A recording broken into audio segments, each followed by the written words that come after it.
Peace, great peace, Shakoki.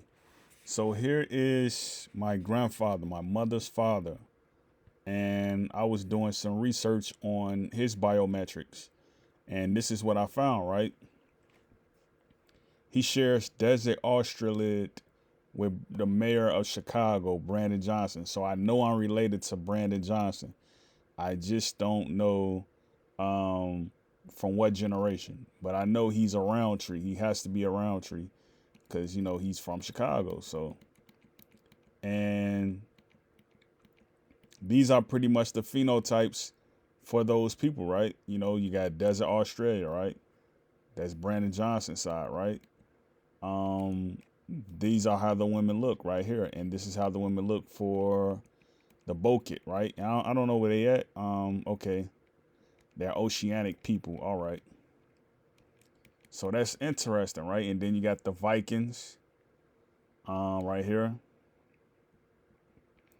And that's a dark skin phenotype too, because they tried to do that with Kodak Black. They were saying Kodak Black. When I pulled up his image on here, they said he was Eskimo, but they kept showing the phenotypically Eskimo. I'm like, nah, this is the original how they look right here. They look like the original Eskimo looked like Kodak Black. They didn't look like the ones who you see up there now.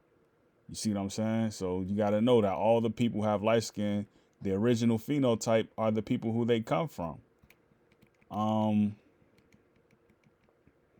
So yeah, like you got to know that. You know what I'm saying? You got to know that. So this is the ones who they accumulate me with. They accumulate me with them. Um. So this is also how I know his family, my grandfather, his family is from Detroit, because you can see there's some Turkish in there. You see what I'm saying? And my grandfather, he lived right in the community where some of those descendants were. You know what I'm saying? He lived right in that community. So I noticed that I have generations going back in Detroit. So that's interesting. You see what I'm saying? That's interesting. So I don't know much about these people right here. But that's interesting too.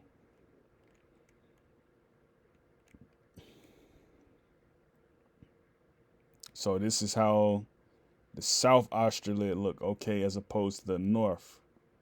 Okay, the North, they look more African American.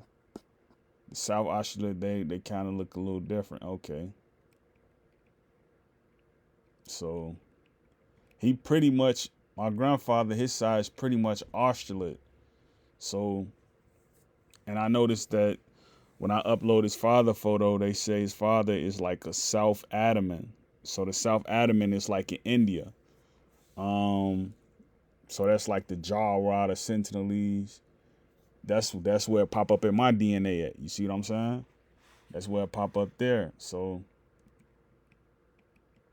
it's interesting. Like people are using this website and they finding out what that biometrics is, and they're doing the studies with it. That's how you supposed to do it though. You know what I'm saying? Like at any moment where you can test someone's DNA, right? If you're a legal representative or something like that, you're supposed to refer to biometrics instantly, right? To solve a case.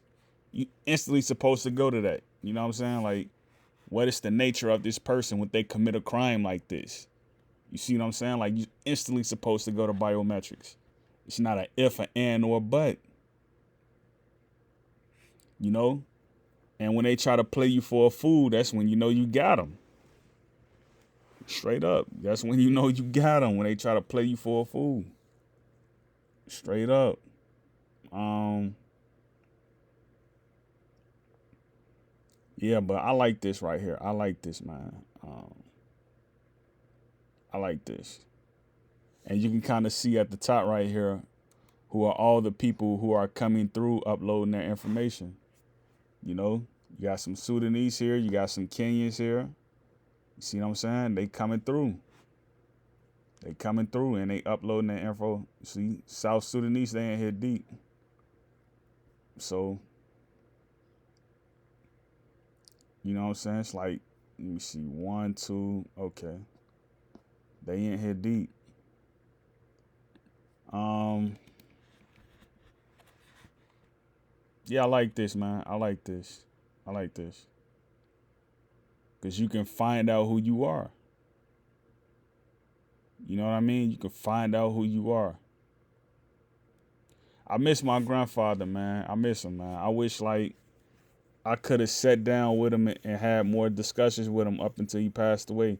I only spoke to him like once up until that day. And we was talking about Chicago. But I wish like when we first moved to Michigan from Illinois, I wish like we could have went fishing a lot more. He used to go fishing all the time and he would bring fish over to my mother's house and she would clean it. And I'd just be in the house and I wouldn't see him when he came through. But, you know, I wasn't an outgoing person back then. I was only like 17, 18. I was like a chill mode. Like I wasn't really all out in the amber with it. You know what I'm saying? And Granddad, he told me that he was like, man, I wish he was like, I wish like we could have, you know, went fishing together, went sailing together on Lake Michigan and stuff. Like that's what he used to tell me. But we just never got there. Cause I was dealing with my own problems with my mother. Cause like my mother, she used to be very hard on me. And I feel like I turned out right, given my circumstances, what I was up against. Like you a kid coming from Chicago, you know what I'm saying? You don't got many resources. You got to make the best of it. And my only option was to go to the military. And I make the best out of that. And, the military to this day, like, they looked out for me in a way. You know what I'm saying? Like, a lot of the stuff that I see today, like, it comes from valor. You know what I'm saying? Like, you a child or something like that, like, listen to your father, listen to your mother. Like, you turn 18, like, do something for your country. You know what I'm saying? Do something for your country. Like, go to Peace Corps. You know what I'm saying? Go to the Army. You know what I'm saying? Go to the Navy. You know what I'm saying? Like, travel abroad, get your passport. You know what I'm saying? Like, do things like that. Like, just don't sit in the hood. You know what I'm saying? Because, like, ain't nothing good going to come from sitting in the hood. I'm telling you. Nothing good going to come from sitting in the hood. I think about all the people who I grew up with up until the day I left Chicago. Ain't none of them people alive. None of them. None of the people who I grew up with when I was in Chicago, none of them are alive. None of them. Me and my cousin, we made it out. And like, even today, right? I look at some of my family members and like for my family members who never went to the military, they all struggling right now. Like all my family members who did not go to the military, they all struggling right now. So imagine like if you did go to the military, you got out, you got your pension, like, and you struggling because you don't have like a two-head household, you know what I'm saying? You don't have a husband, you don't have a wife. You know what I'm saying? Like imagine how hard it is on you just being that, just transitioning from that. And like they have no type of resource or income. You know what I'm saying? They struggling by their own means. Like that's what I mean. It's tough. You know what I'm saying? Like you gotta make sacrifices when you coming up. Like when I went to the military when I was 19, that was a sacrifice, but it was something that I wanted to do. I wanted to do it anyway because I saw my grandfather do it. And then I found out later my father went to the military. So like it was a go for me. Like I see my granddad, you know, he went to the military, like, so it all made sense. And he never talked about it. My mother never talked about it or anything. And all I knew is that when we was like 25, 26, me and my cousin, we knew. Like my grandfather, he bought all his daughters homes. You know what I'm saying? Like that's how it's supposed to be. You know what I'm saying? Like you look at the communities we grew up in, like the communities are broken, right?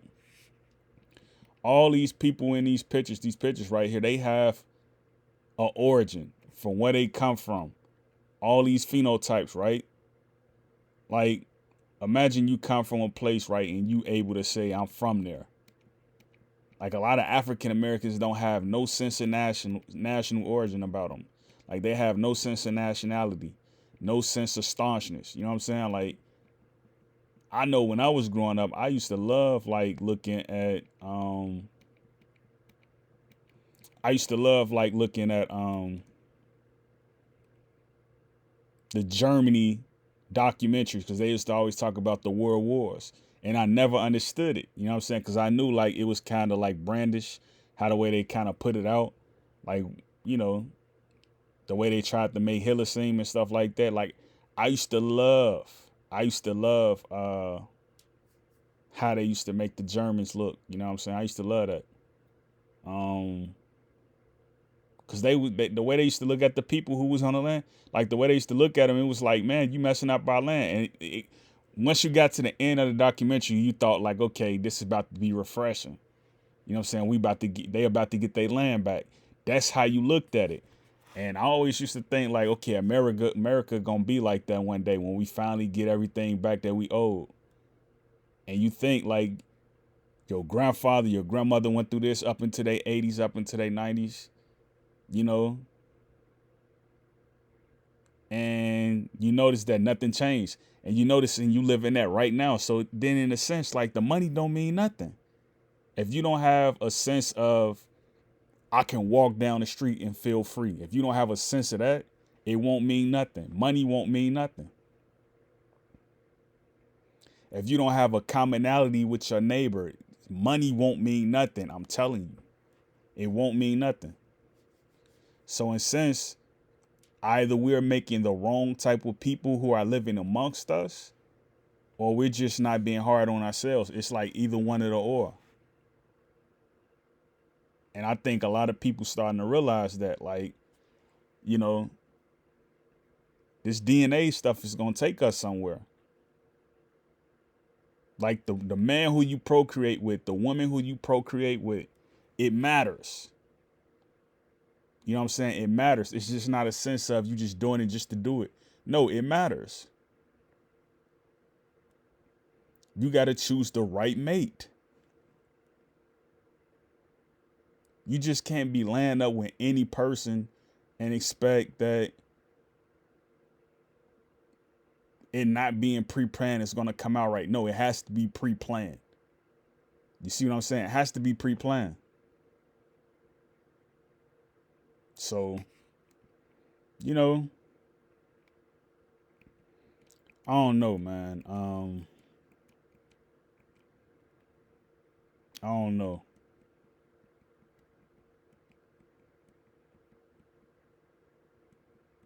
Like, to me, I just look at it just simple. Like, you know what I'm saying? Like, if we really gonna be serious about any of this, we gotta know who we are.